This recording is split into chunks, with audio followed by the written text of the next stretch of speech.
just the way the shots were, we figured whoever they were in pursuit of also was in the ditch. And that they had what we speculated was that they had jumped out and fired at the cops, and then the cops fired back.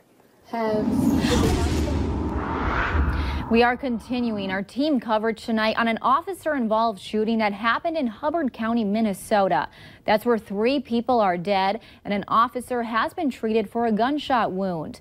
Police have not yet confirmed with us who died in the incident, but we have been in contact with the family who've asked us to share the pictures of 2 people who were tragically killed in this case. They are 36-year-old Candy Krotzer-Gucci and 39-year-old Heidi Krotzer-Pierce. Valley News teams Bailey Hurley and Maddie Gelseth have team coverage for us this evening and are joining us now with the very latest. Let's begin with Bailey.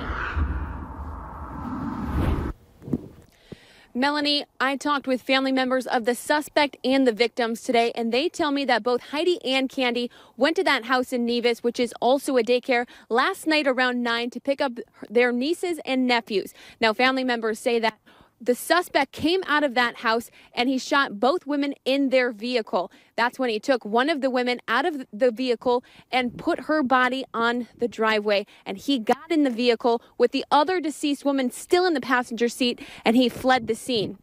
Now, that brings us to where we are right now, County Road 119 and 190th Street. Now, this is where gunshots and a standoff ensued between both the Hubbard County Sheriff's Department and the suspect. I'm now joined by Maddie Gelseth, who talked with neighbors in this area today, and they told you more about what unfolded here last night. Now, what did they say? Bailey, an officer was shot in this area behind me, and I'm going to take you over to the hill because this is where the standoff continued to happen between the suspect and officers. The suspect ultimately died in his vehicle. I got an exclusive interview with a neighbor who told me she heard between 6 and 10 gunshots go off.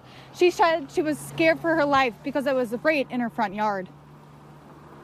We were sitting here watching TV on the couch about 10 after 9. All of a sudden, we heard all these shots, and it was rapid fire shots. So we jumped up because it sounded like it was right in our backyard. And then I looked out the window, out the living room window, and you could see the lights of like a cop car. You know, you knew it was a cop car. Family members tell us that no children were hurt in this tragic incident. Reporting live in Nevis, Maddie Gelseth, Valley News Live.